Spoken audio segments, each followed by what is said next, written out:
আসসালামু আলাইকুম এভরিওয়ান, ফিরে একটি নতুন ব্লগ ভিডিও নিয়ে তোমাদের কাছে চলে এসেছি। প্রথম থেকে শেষ পর্যন্ত দেখতে থাকবে, অবশ্যই ভালো লাগবে।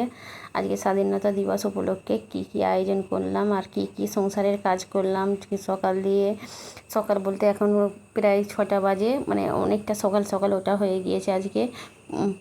তার জন্যে কী বলতো, সারাদিনে অনেকটা কাজ আছে, যেহেতু ওই কারণে ভাবলাম মানে আজকে অনেকটা সকাল সকাল উঠতে হবে। তার জন্য আগের দিনে রাত্রিরে একটু সবরেই শুয়ে পড়েছিলাম, কারণ এমনিতে আমাদের 2-2-2:30 বেজে যায়। কালকে যেহেতু কাজটা হয়ে গিয়েছিলো সেই জন্য সবরেই শুয়ে পড়েছিলাম।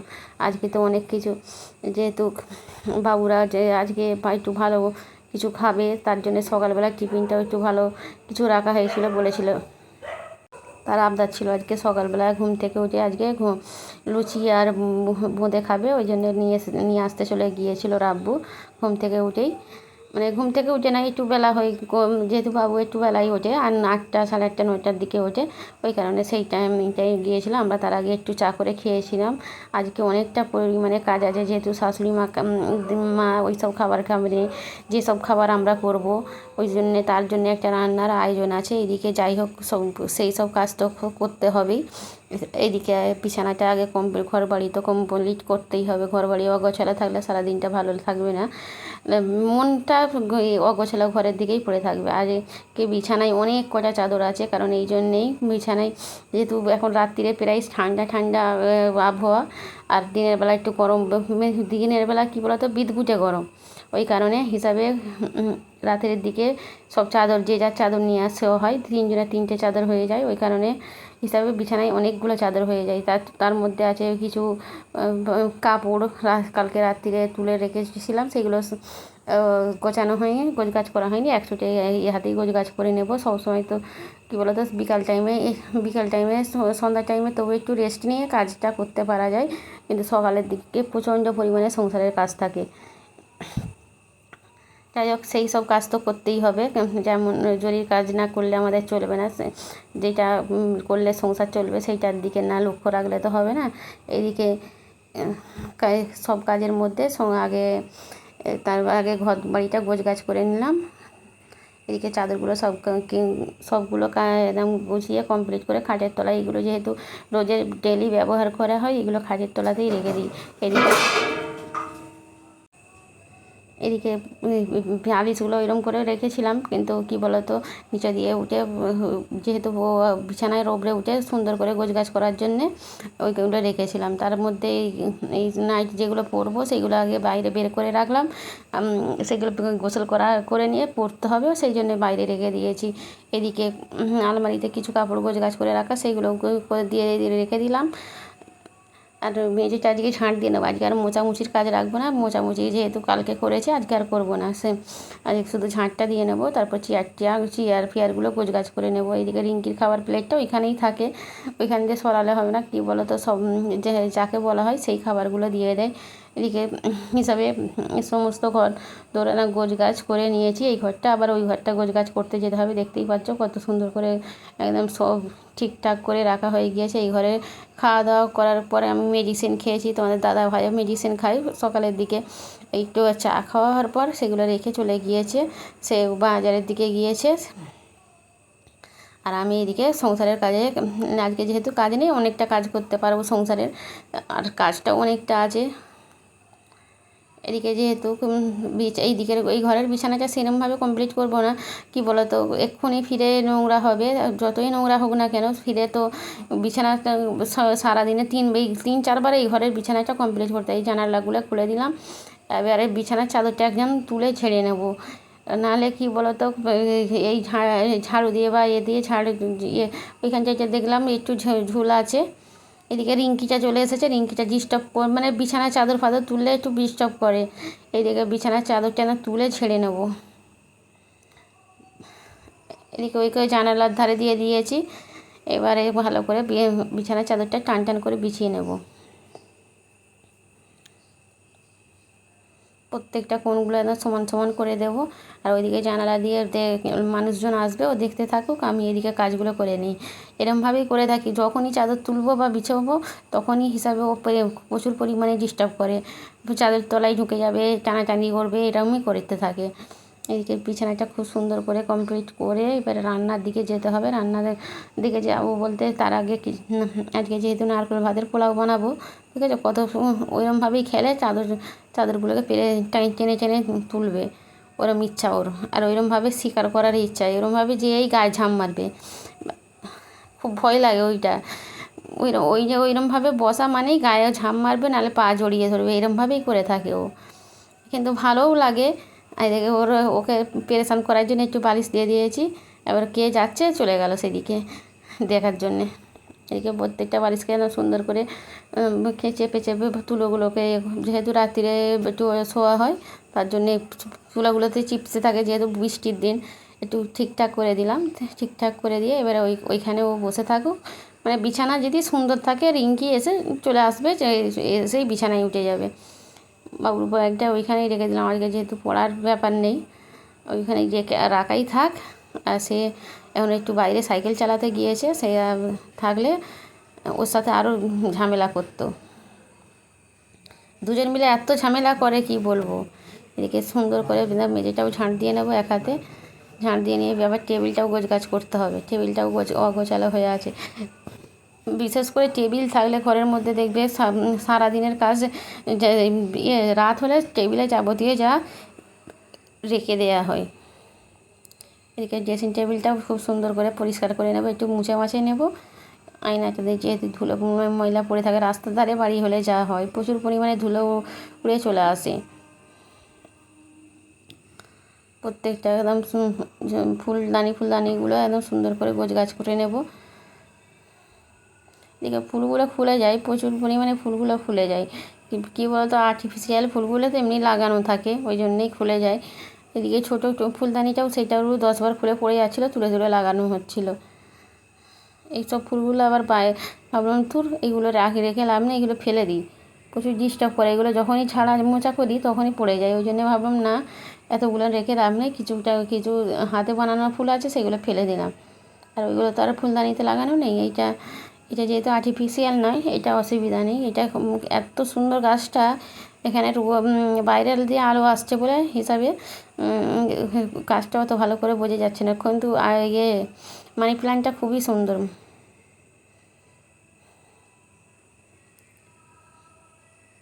এদিকে সুন্দর করে গোছগাছ করে নিয়েছি, যে টেবিলটা ঝেড়ে মুছে পরিষ্কার করে নিলাম। কী বলো তো, এবারে সারাদিনে যা এবার নোংরি হবে একটু আধটু, সেগুলো কী বলো তো চোখের মধ্যে পড়বে, টকাস করে গোছানো হয়ে যাবে। এদিকে আমার বাবুও চলে আসবে এবার, সে সাইকেল চাইলে চলে আসবে। ওই একটু তার সব বন্ধুদের সাথে গিয়েছে সাইকেল চালাতে। এই কাপড়টা এই ড্রেসিং টেবিলের পিছনেই থাকে, বোঝা যায় না অত। কী বলো তো, চোখের আড়ালে রেখে দিলাম। ওইটা দিয়ে যেহেতু মোছামুছি কমপ্লিট করা হয়, আর ম্যাটটা এখানে পেতে দিই, কারণ ধুলো ময়লা ম্যাটটার উপরে থাকে। পাটা ঘষে বিছানায় ওঠার জন্য এই ম্যাটটা, বা পাপোসও অনেকজন বলে, খুবই সুবিধা।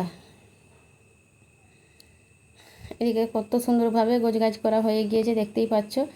সারাদিনের কাজটা আগিয়ে রইল, আরও অতটা অসুবিধা হবে না।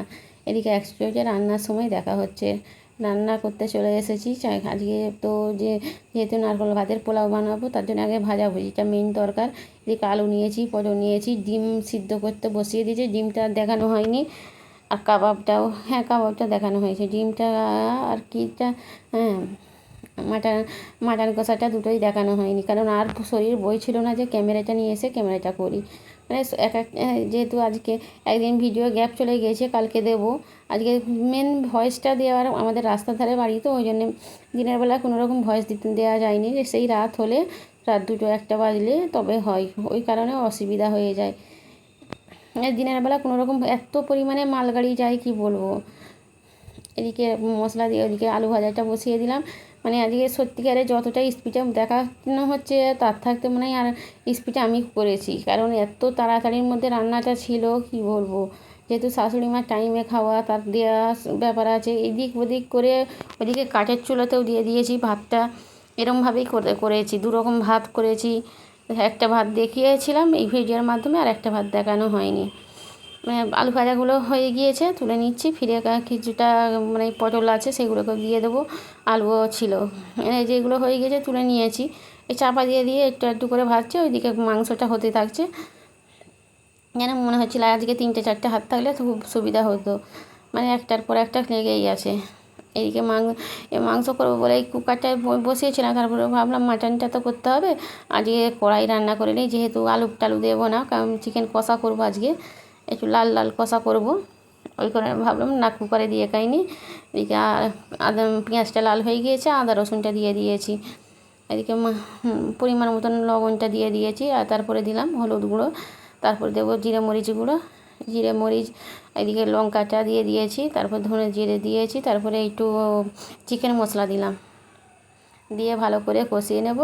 দুবার করে কষিয়ে নিলে কী বলো তো, তাহলে মাংসটা খেতে টেস্টটা লাগবে, আর কোনো রকম আদা রসুনের গন্ধটা আসবে না। মশলাটা কষানো কমপ্লিট হয়ে গিয়েছে, এদিকে বসিয়ে দেবো। মানে আজকে খুব তাড়ার মধ্যে আছি, তো খুব যতটা স্পিডে দেখানো যাচ্ছে মনে হচ্ছে কম, মানে যখন ভয়েস দিচ্ছি মনে হচ্ছিলো তখন মনে হয় আরও হিসাবে স্পিড বাড়লে তবে ভালো হতো, মানে যতটাই শরীরে ক্ষমতা ছিল আজকে তাড়াতাড়ি করে রান্না করেছি, কারণ অনেকটাই সময় লাগে যে এতগুলো রান্না করতে। এদিকে যে নারকেল ভাতের পোলাও করব, আগে নারকেলগুলোকে তুলে নিয়েছি, তুলে নিয়ে তারপর ব্লেন্ডারে দিয়ে করে নিয়েছি, ওই কী বলে ওই মিক্সচারে দিয়ে ব্লেন্ড করে নিয়েছি, দিয়ে তারপরে এই গরম একটু পানি দিতে হবে, তারপরে দিয়েছি গরম পানি, ঠান্ডা পানি পাইল করে যেন হাতের মধ্যে নেওয়া যায় সেরমভাবে দিয়ে একটা নেট নিয়েছি, এই নেটটা দিয়ে ভালো করে চেপে চেপে অনেকজন হিসাবে যে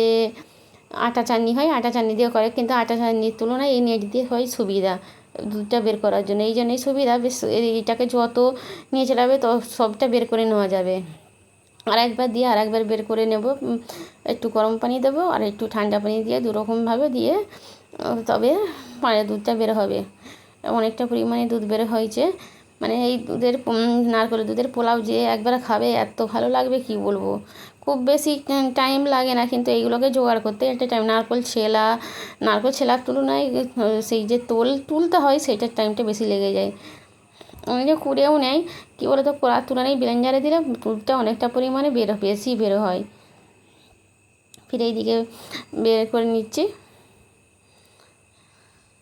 যদি বেশি হয় ওই জন্য আলাদা হাঁড়িতে রাখলাম, দেখলাম যে আমার যে চালটা যতটা আমি আন্দাজ মতন বুঝি যে আমরা তো আর এত মিলিগ্রাম মতো মিপে করি না, এই বুঝলাম যে এতটা পানি এতটাই দুধ লাগবে, দুধটা একদম ঘন একদম খুব সুন্দর, মানে 3টে নারকেলের দুধ তো খুব সুন্দর বের হয়েছে। এদিকে কাঠের চুলোতে দিতে চলে এসেছি, কাঠের চুলোতে দিলেই সুবিধা হবে, এই জন্যেই কাঠের চুলোতে দিতে আসলাম। চালটা ধুয়ে অনেকক্ষণ ভিজিয়ে রেখেছিলাম, এই চালটা একটু সিদ্ধ হতে টাইম লাগে, কী চাল নাম এর ভুলেই গিয়েছি, এই 60 টাকা না 62 টাকা নেই সেই চালটা, অতটা নামটা আমার মনে নেই এখন, জানি নামটা ভুলে গিয়েছি এখন। আর আমার ওড়নাটাও ঝুলছিল খুবই, তারপরে আমার যেই নিচের দিকে চেয়েছি ওড়নাটা ঝুলছিল, তখন দেখে আমার ভয় লেগে গিয়েছিল যে ওড়নাটা এরমভাবে ঝুলছিল, একটু যদি আগুন লেগে যেত কী হতো। মানে দাঁড়িয়ে দাঁড়িয়ে করছিলাম, বসে করলে অসুবিধা হতো না, কিন্তু দাঁড়িয়ে দিয়েছিলাম তো, মানে তাড়াতাড়ি করে তো মানে এক এক সময় হিসাবে এইটা দেখছি যে অসুবিধা হচ্ছে, কিন্তু এইটা করলাম না, এরমই হয়ে যায়। মানে যখন ভয়েস দিচ্ছি দেখে না আমার খুব কষ্ট হচ্ছিলো যে এইটা কী দুর্ঘটনাটা ঘটে গেলে কী হতো। তারপরে এইদিকে কিছুটা মাটন কে ব্লেন্ডারে দিয়ে কিমা বানিয়ে নিয়েছি, কিমা নয় ঠিক একটা যে ব্লেন্ডারে দিয়ে টিকিয়া করার জন্যে, টিকিয়া কাবাব যে বলা হয় সেইটা করার জন্যে যেন মেস্তা করে সেইটা করে নিয়েছি। শিলেতেও করা যায়, শিলেতে ঠুকে করলে আরও বেশি স্বাদ আসবে, কিন্তু যেহেতু আমার হাতে সময় অতটা ছিল না শিলে করার জন্যে, কারণ 2-3 রকম 4 রকম রান্না আজকে, ওই জন্যে অতটা সময় নেই হাতে। আর শাশুড়ি মা না খেলে তাহলে আমি শিলেতেই করতাম, তাহলে শিলেটার টেস্টটা খুব সুন্দর আসে, শিলে যদি থেঁতো করে নেওয়া হয়, মেস্তা করে থেঁতো করা হয় শিলেতেও, কিন্তু এতে একদম প্লেন হয়ে যায়, শিলেতে একটু গোটা গোটা ভাব থাকে, সেইটা খেতে খুব স্বাদ লাগে। এমনি হাতে বোটা মশলা আর এমনি গুঁড়ো মশলার তফাৎ যেমন সেই রকমই হিসাবে স্বাদটা তো আসবে। এদিকে খুব সুন্দর করে মাখিয়ে নেবো, তেলও একটু দিয়েছি, গরম মশলা একটু লঙ্কাকে ব্লেন্ড করে দিয়েছি, এর সাথেই মাংসের সাথেই দিয়ে দিয়েছিলাম, দিয়ে এবার তেলটা গরম করতে দিয়ে দেবো। এই যে আলু ভাজার তেল ছিল তাতেই দিয়ে দেবো, আলাদা করে আর তেল দেবো না, কারণ আজকে তো সব ভাজাভুজির ব্যাপারটা খুব বেশি। যেহেতু পোলাও মানে ভাজাভুজি, অনেকজন নারকলের পোলাও বলে থাকে, অনেকজন হিসাবে নারকল ভাত বলেও থাকে। আমাদের এখানে নারকল ভাতও বলে, পোলাও বলে, দু রকমই বলা হয়। এটাকে সুন্দর করে হাতের তলায় রেখে শেপ দিয়ে খুব সুন্দরভাবে কাবাবগুলো বানিয়ে নিচ্ছি। তেলটা গরম অতটা হয়নি, যেহেতু এক্ষুনি নামিয়েছি, তেলটা গরম করাই তো ছিল, অতটা অসুবিধা হবে না। আর এটা সবসময় যেহেতু এই কড়াতে ভাজাভুজি করা হয়, যে তলায় লাগার কোনো চান্স নেই, যে এই কড়াই তলায় লাগবে না, সেই সব জায়গায় করলে এই সব জিনিসগুলো খুব সুন্দর হয়।